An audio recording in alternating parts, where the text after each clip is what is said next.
Voy a iniciar la conferencia leyendo un comunicado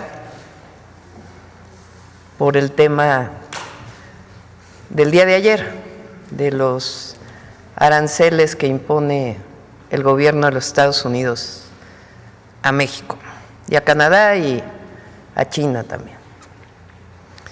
El día de ayer, el gobierno de los Estados Unidos, después de 30 días de pausa, decidió unilateralmente imponer 25% de aranceles a las exportaciones de México, a pesar del tratado comercial firmado por el propio presidente Trump en su primer mandato, y de que en este periodo de tiempo, en estos 30 días, se desarrollaron acciones contundentes contra la delincuencia organizada y el tráfico de fentanilo, así como reuniones bilaterales de seguridad y comercio que llegaron a acuerdos sustantivos de cooperación entre ambos países.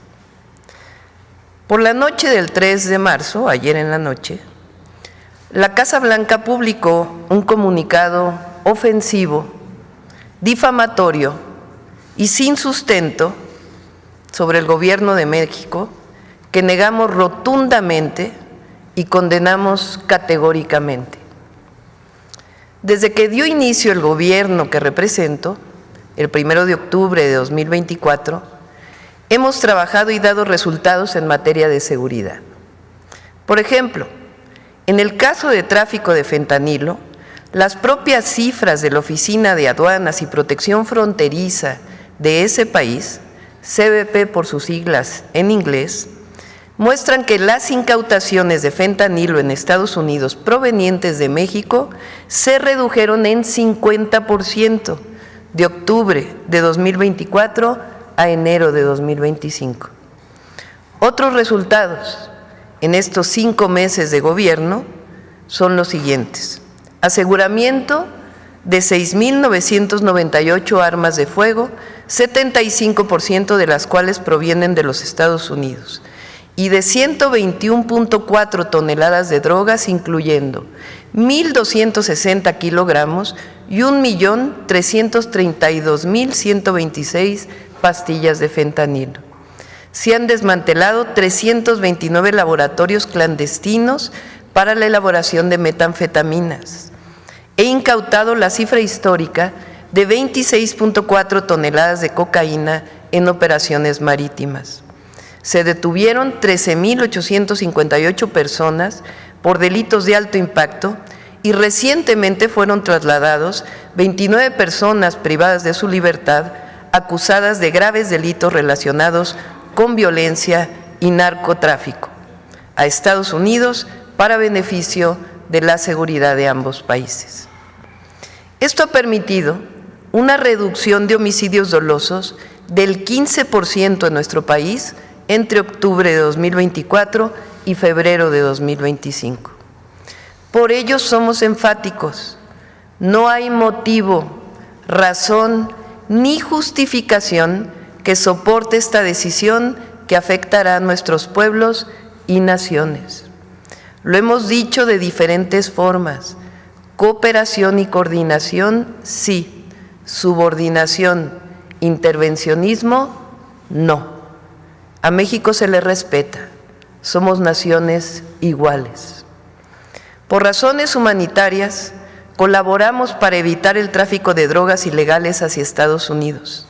Pero como lo hemos manifestado en múltiples ocasiones, el gobierno de ese país debe hacerse cargo también de la crisis de consumo de opioides que ha causado tantas muertes en Estados Unidos. Es un problema de salud pública profunda que deben atender. Asimismo, deben actuar contra los grupos delictivos que internan de manera ilegal a través de sus puertos y aeropuertos los precursores de fentanilo, así como a la delincuencia que produce, distribuye y vende ilegalmente el fentanilo y otras drogas en su territorio, envenenando a sus habitantes. Datos de CBP de 2024, publicados por el Instituto Cato de Washington, revelan que 80% de los detenidos en los puertos de entrada de Estados Unidos por tráfico de fentanilo entre 2019 y 2024 fueron ciudadanos estadounidenses. Incluso la Comisión de Sentencias de los Estados Unidos informa que el 81.9% de los procesados por tráfico de drogas son de nacionalidad estadounidense. Por otro lado, el 8 de enero del presente, el Departamento de Justicia de los Estados Unidos reconoció el grave problema del tráfico de armas de Estados Unidos a México. 74% de las armas de alto poder incautadas en México provienen ilegalmente de los Estados Unidos. Es tiempo de que asumamos cada país nuestro compromiso. En Estados Unidos, la crisis de consumo de opioides que se ha desatado inició con la aprobación irresponsable de fármacos por parte de la FDA. Un juicio contra una farmacéutica en su propio país demostró que la aprobación del primer fármaco con opioides que se vendió y promovió masivamente se basó en información alterada para la aprobación de la propia FDA. La coordinación entre ambas naciones es necesaria para atender el fenómeno de la violencia y el tráfico de drogas, pero siempre basada en el respeto. Quiero dejar claro el día de hoy que nosotros siempre buscaremos una solución negociada, como lo hemos propuesto, en el marco del respeto a nuestras soberanías. Pero la decisión unilateral que tome Estados Unidos afecta a las empresas nacionales y extranjeras que operan en nuestro país y afecta a nuestros pueblos. Por ello, hemos decidido responder con medidas arancelarias y no arancelarias que anunciaré en plaza pública el próximo domingo. No es de ninguna manera o el propósito iniciar una confrontación económica o comercial que desafortunada y lamentablemente es lo opuesto a lo que deberíamos de estar haciendo, es decir, integrar más nuestras economías para fortalecer nuestra región ante el avance económico y comercial de otras regiones. Pero es inconcebible que no se piense en el daño que se va a causar tanto a ciudadanos y empresas de los Estados Unidos por el incremento en los precios de los artículos que se producen en nuestro país, como también el daño que se va a provocar por detener la creación de empleos en ambos países. Nadie gana con esta decisión, por el contrario, afecta a los pueblos que representamos. A las mexicanas y mexicanos, les recuerdo que nosotros tenemos fincado el crecimiento desde hace 6 años en el fortalecimiento del mercado interno, la creación de empleos mediante inversión pública, el aumento al salario mínimo y los programas de bienestar. Además, recientemente presentamos el Plan México para fortalecer la inversión para el mercado interno. Fuimos capaces, en los tiempos lamentables de tristeza y de desolación ocasionados por la pandemia, de levantarnos cuando se cayó la economía como nunca había sucedido en la historia moderna del país. En 2 años nos levantamos, tenemos una economía fuerte y sobre todo un pueblo empoderado, consciente que se ha convertido en la principal fuerza política y motor del desarrollo de nuestro país.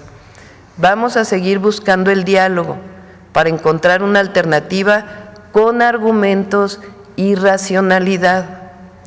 Hago un llamado al pueblo de México, a todas y a todos, a enfrentar juntos este desafío, a mantenernos con unidad. Reitero, es tiempo de la defensa de México y su soberanía. Debemos estar atentos y tener tranquilidad, cabeza fría. Es muy fuerte y poderoso nuestro pueblo y nuestra bendita nación. Convoco a las y los mexicanos a una asamblea informativa en el Zócalo de la Ciudad de México el próximo domingo a las 12 del día para compartirles las acciones que emprenderemos y entre todos afrontar juntos este desafío. Orgullosamente somos un país libre, independiente y soberano, y estoy segura que juntas y juntos saldremos adelante. Muchas gracias.